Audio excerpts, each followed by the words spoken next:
Jolly good show, Major.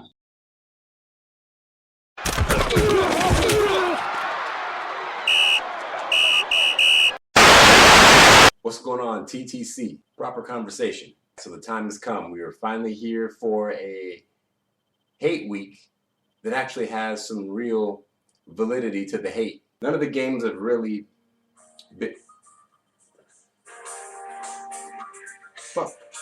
None of the games have really meant much up until this point. Even the divisional games that we have played, we played the Rams, and that was early in the year, so it didn't seem like it had had that much weight to it. And then the 49er game, we knew right off the bat that the 49er situation was going to be bad. So it just didn't have too much weight. And now here we are halfway through the season, and Seattle sits at 4-4.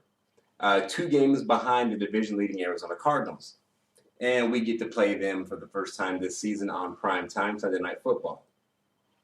So it's a pretty big deal. To be expected, the Arizona Cardinals fans, like cattle dog, they're all talking the most. I'm part of different trash-talking groups on Facebook, and all the Cardinal fans are just talking the most.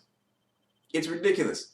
Look, I'm not even going to sit here and assert that Seattle is going to go in there and destroy Arizona, or Arizona's going to come into Seattle. But I'm not going to sit there even act like I think that this game is a foregone conclusion. Okay, but the Arizona Cardinals fan base, they're so living in la la land right now. Like they just completely forgot about last season, how they had a multiple game lead on the entire NFC at one point, especially not to mention the division, and lost it in the end. They have a 2-game lead on the Seattle Seahawks. Okay, they have a 2-game lead on us. And they're talking like they've already won the division, like it's already done, like it's already, because they're 6-2. Why the Arizona Cardinals fans don't understand that they haven't beaten anybody, yet they're still boasting about the 6-2 record. If you look at the 6 wins that Arizona has, none of them are against teams that have winning records. Not a single one. Not a single one of the Cardinals wins are against teams that have winning records. So what are you really talking about? You talk about Seattle hasn't played anybody. No, you haven't played anybody. You guys have not played anybody. The 2 games that you did lose were against the only 2 teams that were halfway legit. I was giving you guys a little bit of credit for beating Frisco at first. But Frisco is completely out of the picture. They're so out of the picture. They're talking first round draft picks. Okay, so we don't need to worry about that anymore. I was giving you credit for beating them, but that's out the window. So you lost to 2 teams. The 2 teams that you played against that were legit, they beat you. Everybody else you beat 6 bums. Congratulations. Now, Cattle Dog wants to do a whole lot of talk about their, the teams that beat us. How you guys are better on offense and on defense than both these teams. Cincinnati beat us, and you have better offense and defense than Cincinnati. Green Bay beat us. You have a better offense and defense than Green Bay. I'm usually a numbers guy. But just because you have amassed more numbers, okay, just because the number in a particular statistical column is higher than another team's, all right, I don't think that actually that necessarily means that you have a better this or that than anybody else. If week one Russell Wilson throws for more yards than Tom Brady, it doesn't mean that Russell Wilson's better than Tom Brady. It just means that Russell Wilson had a better game in week 1. That's all that means. Your guys' offense and defense has benefited from playing a shit schedule. You played shit teams. So far up to this point, you've had a schedule full of shit teams, which is why your stat book looks as good as it does. Your offense is number 4 in the league. Good for you guys. It should be. Your defense is number 3 in the league. It should be. You know who you're behind though, right?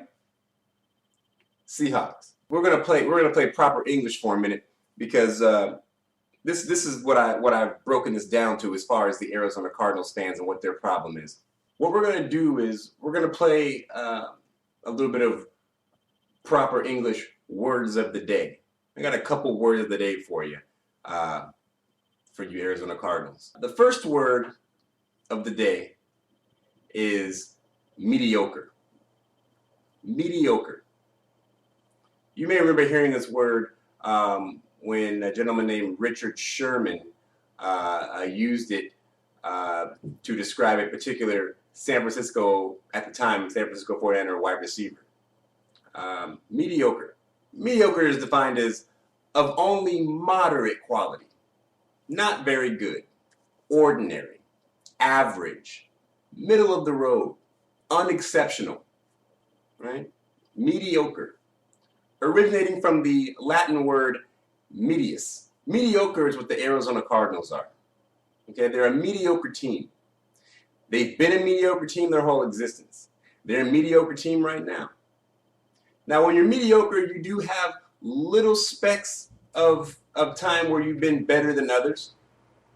Most of the time, you've been worse than others. So when you average that all together, you end up being mediocre. You can just look at the Arizona Cardinals history, the Cardinals history. And I won't go back because, well, I will go back. I'll touch on back. But let's just take a look here. Let's take a look at the Cardinals history. If you go back to their first season in 1920, okay, they did win a championship, whatever the league was called, back in 1925. But let's just, and then they didn't do anything from 1925 to 1947. I don't know how the playoff system worked back then, or if there even was one, but they didn't see it. Let's go by since they've been in St. Louis. So the St. Louis Cardinals, then the Phoenix Cardinals, now the Arizona Cardinals. St. Louis Cardinals, 1960. It wasn't until 1974, so 15 years, until they got to the playoffs. And they lost in the division round in 74 and 75. Then they didn't see anything again for, 6 years. And in 82, they lost in the wild card round. So they just got in by the skin of their teeth, and they lost in the wild card round. That was in 82. From 82 all the way to 98 before they saw the playoffs again. And they lost in the divisional round. Pretty big gap. And then from 98 all the way to 2008 when they went to the Super Bowl with Kurt Warner. That was a pretty good team. They were only a 9-7 team that year, but they did what they had to do. They got the Super Bowl. The next year they lost the division round. And then they didn't do anything again until 2014 when they lost in the playoffs to Carolina.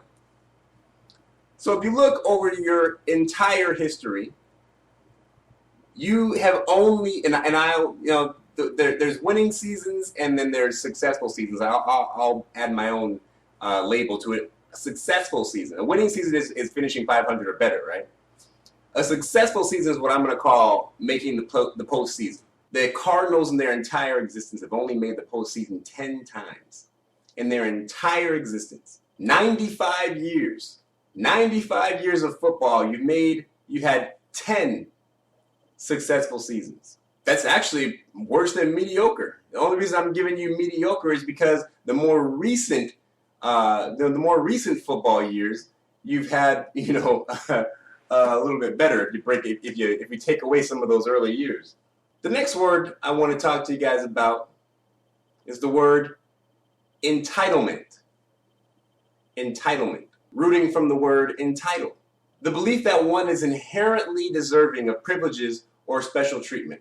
If that doesn't describe the Arizona Cardinals fan base to a T, I don't know what is. You Arizona fans, you cattle dogs of the world, believe that you deserve to be considered an elite team, but for what? What have you done? You guys have been the most butthurt fan base in football since a couple of years ago when you won double-digit games and didn't make the playoffs. All I heard was talk about how teams that, you know, there shouldn't be teams that made the playoffs with losing records shouldn't be allowed to make it when teams with double-digit wins, you know, yada, yada, yada. They should restructure the playoff format because teams like this who win double-digit games shouldn't have to sit and watch. Entitlement. You guys think that, and I get it. You guys think that you guys, you know, should be held up there. And the bottom line is you're just not. You're just not. You haven't done anything yet. The only thing you've done so far is disappoint. You made a lot of news early. You faltered off late. That's what you guys have done. You guys are a mediocre team, and you have a sense of entitlement that you're only just going to be brought back down to earth from. And it's going to start on Sunday night at the Clink. Cattle Dog gets on his video and starts spitting off all these reasons why this and why that. Like I said, you have one of the top 5 this and top 5 that. And come on, bro. I think Cattle Dog must have had something special on them Ritz cheese crackers he was eating. Or he's breathing too much dust in whatever house he was working on. Cattle Dog, you'll see. I want Cattle Dog, I want you to do your crow video with a mouthful of Ritz cheese crackers. That's all I got. That's all I got. Can't wait for the game. I'll see if any other videos come out that I need to respond to. If not, you'll see me for the victory lap. Fuck the 49ers. Go Hawks.